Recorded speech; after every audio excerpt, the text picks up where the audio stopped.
ओम शांति। 25 जून 2025 की साकार मुरली है। टाइटल है मीठे बच्चे, बाप तुम्हें नई दुनिया के लिए राजयोग सिखला रहे हैं, इसलिए इस पुरानी दुनिया का विनाश भी जरूर होना है। अब नई दुनिया के लिए राजयोग सिखला रहे तो जब वो यूटिलाइजेशन में आना है तो इसका तो परिवर्तन होना निश्चित ही है। हाँ जी बाबा। प्रश्न है, मनुष्यों में कौन सी एक अच्छी आदत पड़ी हुई है लेकिन उससे भी प्राप्ति नहीं होती? उत्तर, मनुष्यों में भगवान को याद करने की जैसे आदत पड़ी हुई। जब कोई बात होती है तो कह देते, हे भगवान। सामने शिवलिंग आ जाता है, लेकिन पहचान यथार्थ न होने के कारण प्राप्ति नहीं होती है। फिर कह देते, सुख दुख सब वही देता है। तुम बच्चे अभी ऐसे नहीं कहेंगे, अभी हम ऐसे नहीं कहेंगे, क्योंकि हम जानते हैं यथार्थता क्या है।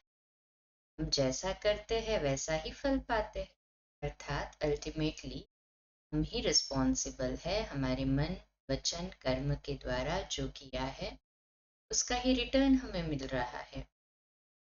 ओम शांति। बाप जिसको रचता कहा जाता है, किसका रचता? नई दुनिया का रचता। नई दुनिया को कहा जाता है स्वर्ग व सुखधाम। नाम कहते हैं परंतु समझते नहीं। श्री कृष्ण के मंदिर को भी सुखधाम कहते हैं। अब वह तो हो गया छोटा मंदिर। श्री कृष्ण तो विश्व का मालिक था। सतयुग में बेहद के मालिक को जैसे कि हद का मालिक बना देते। श्री कृष्ण के छोटे से मंदिर को सुखधाम कहते हैं। बुद्धि में ये नहीं आता है कि वह तो विश्व का मालिक था, भारत में ही रहने वाला था। तुमको भी पहले कुछ पता नहीं था, आपको तो सब कुछ पता है।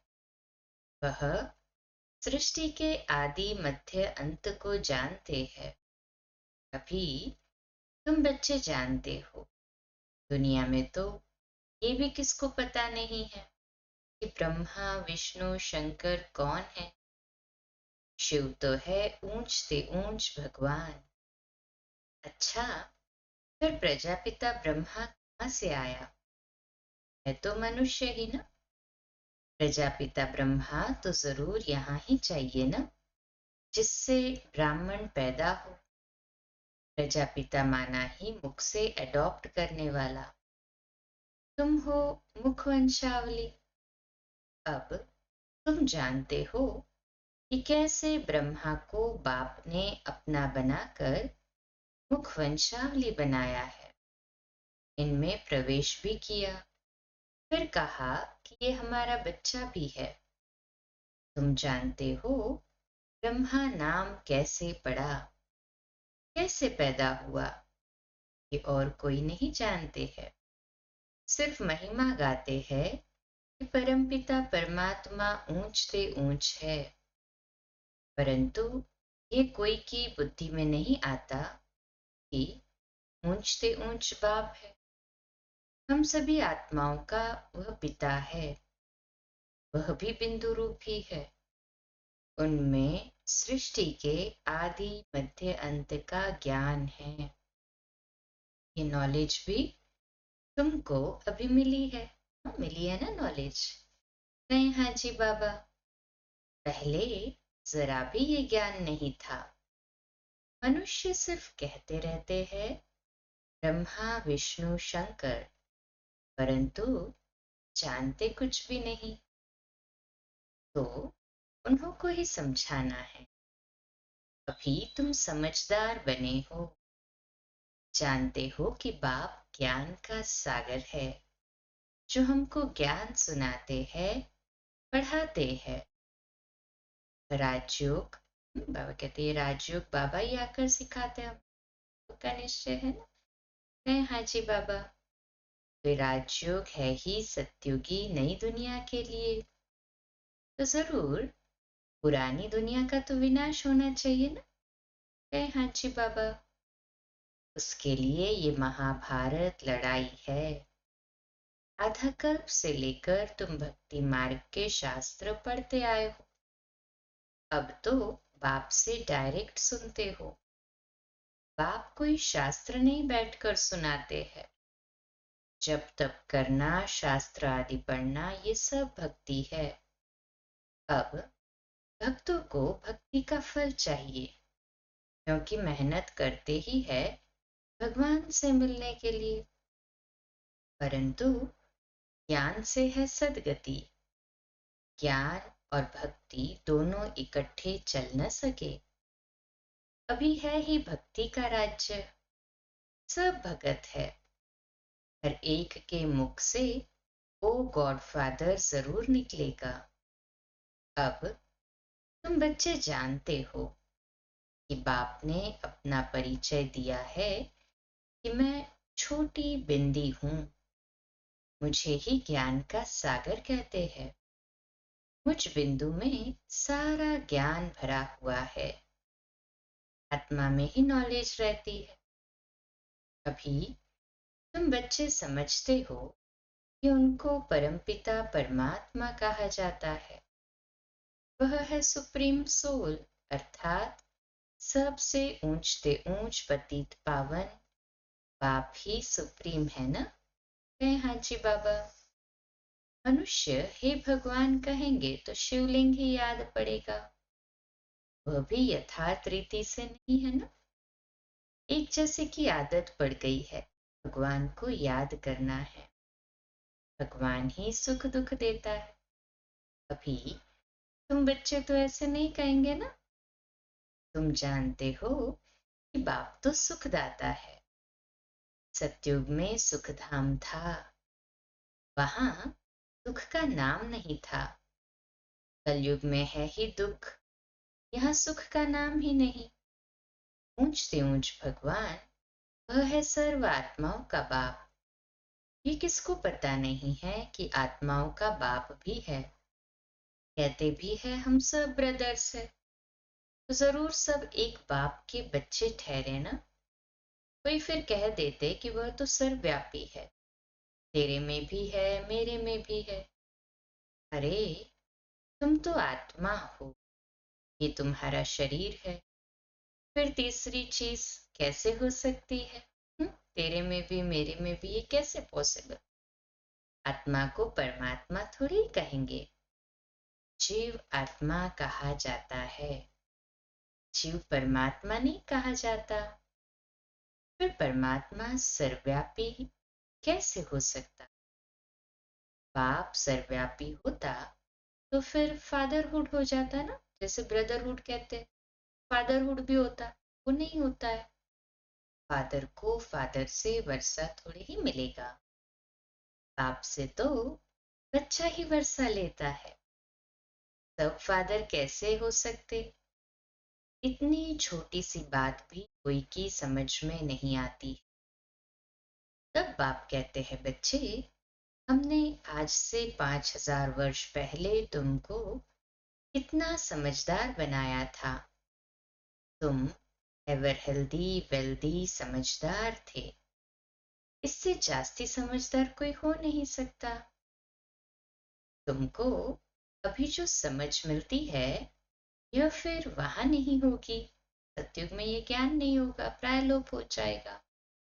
वहां ये थोड़ी मालूम रहता कि हम फिर गिरेंगे, फिर खुशी की परसेंटेज कम हो जाए ना। ये मालूम हो कि फिर सुख की भासना ही ना आए। ये मालूम हो कि हम फिर गिरेंगे तो सुख की भासना ही नहीं आएगी। ये ज्ञान फिर प्रायलोप हो जाता है। ये ड्रामा का ज्ञान सिर्फ अभी तुम्हारी बुद्धि में है। ब्राह्मण ही अधिकारी रहते हैं। तुम्हारी बुद्धि में है कि अब हम ब्राह्मण वर्ण के हैं। ब्राह्मणों को ही बाप ज्ञान सुनाते हैं। ब्राह्मण फिर सबको सुनाते हैं। गायन भी है कि भगवान ने आकर स्वर्ग की स्थापना की थी, राजयोग सिखाया था। देखो श्री कृष्ण जयंती मनाते हैं। समझते हैं कि श्री कृष्ण वैकुंठ का मालिक था, परंतु वह विश्व का मालिक था, ये बुद्धि में नहीं आता। जब उनका राज्य था तो और कोई धर्म नहीं था, उनका ही सारे विश्व पर राज्य था और जमुना के किनारे था। अब तुमको ये कौन समझा रहे हैं? वानुवाच, बाकी वह जो भी वेद शास्त्र आदि सुनाते वह है भक्ति मार्ग के। यहाँ तो खुद भगवान तुमको सुना रहे हैं। अभी तुम समझते हो हम पुरुषोत्तम बन रहे हैं। तुमको ही ये बुद्धि में है कि हम शांति धाम के रहने वाले, फिर हम आकर 21 जन्मों की प्रारब्ध भोगेंगे। तुम बच्चों को अंदर में खुशी से गदगद होना चाहिए कि बेहद का बाबा शिव बाबा हमको पढ़ा रहे हैं। ज्ञान का सागर है, सृष्टि के आदि मध्य अंत को जानता है। ऐसा बाबा हमारे लिए आया है तो खुशी में गदगदी होती है। बाबा को कहते हैं, बाबा हमने आपको अपना वारिस बनाया है। बाप बच्चों पर वारी जाते हैं। बच्चे फिर कहते हैं कि भगवान आप जब आएंगे तो हम आप पर वारी जाएंगे, अर्थात बच्चा बनाएंगे। ये भी अपने बच्चों को ही वारिस बनाते। बाबा को वारिस कैसे बनाएंगे? ये भी कोई ये बात है ना। सब कुछ एक्सचेंज करना इसमें बुद्धि का काम है। गरीब तो झट एक्सचेंज कर लेंगे, साहूकार मुश्किल करेंगे। जब तक कि पूरी रीति ज्ञान न उठावे इतनी हिम्मत नहीं रहती।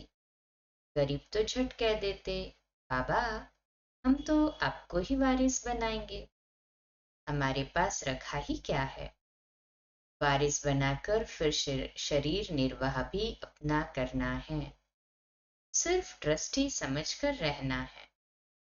युक्तियां बहुत बताते रहते हैं। पाप तो सिर्फ देखते हैं कि कोई पाप कर्म में तो पैसे खराब नहीं करते हैं। मनुष्य को पुण्य आत्मा बनाने में पैसा लगाते हैं। सर्विस भी कायदे से करते हैं। चेक करना है कि पूरी जांच करेंगे, फिर सब राय देंगे। ये भी धंधे में ईश्वर अर्थ निकालते थे ना। ब्रह्मा बाबा भी जब ज्ञान नहीं था भक्ति में थे तो भी ईश्वर अर्थ धंधे में से निकालते थे। वह तो था इनडायरेक्ट ना, क्योंकि तो एक जन्म मिल, इसका डायरेक्ट है 21 जन्म की प्रारब्ध। अभी बाप डायरेक्ट आए हैं। मनुष्य समझते हैं हम जो कुछ करते हैं उनका फल ईश्वर दूसरे जन्म में देते हैं। कोई गरीब दुखी है तो समझेंगे कर्म ही ऐसा किया हुआ है। अच्छे कर्म किए हैं तो सुखी है। बाप तुम बच्चों को कर्मों की गति पर समझाते हैं।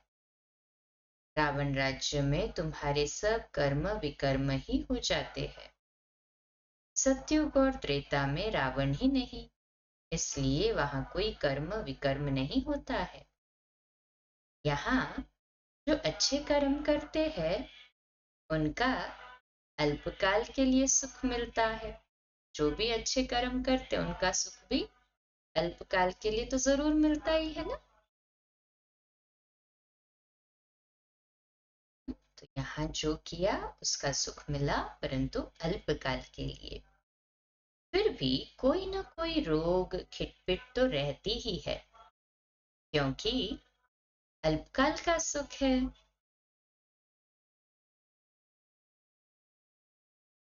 बाबा पक्का कराते हैं कि कोई ना कोई खिटपिट तो रहती है यहाँ, क्योंकि अल्पकाल का सुख है। अभी बाप कहते हैं ये रावण राज्य ही खत्म होना है। राम राज्य की स्थापना शिव बाबा कर रहे हैं। तुम जानते हो ये चक्र कैसे फिरता है। भारत ही फिर गरीब हो जाता है। भारत आज से 5000 वर्ष पहले स्वर्ग था। इन लक्ष्मी नारायण का राज्य था। पहले गद्दी इनकी चली थी। श्री कृष्ण प्रिंस फिर स्वयंवर किया तो राजा बना। श्री नारायण नाम पड़ा। ये भी तुम अभी समझते हो तो तुमको वंडर लगता है। बाबा, आप सारी रचता और रचना की नॉलेज सुनाते हो। आप हमको कितना ऊंच उठाते हो, कितना ऊंचा ज्ञान देते, कितना ऊंचा पढ़ाते बाबा। नशा चढ़ा? है हाँ जी बाबा। बलिहार जाऊं, हमको तो सिवाय एक बाप के और कोई को याद नहीं करना है। अंत तक पढ़ना है तो जरूर टीचर को याद करना है। स्कूल में टीचर को याद करते हैं ना?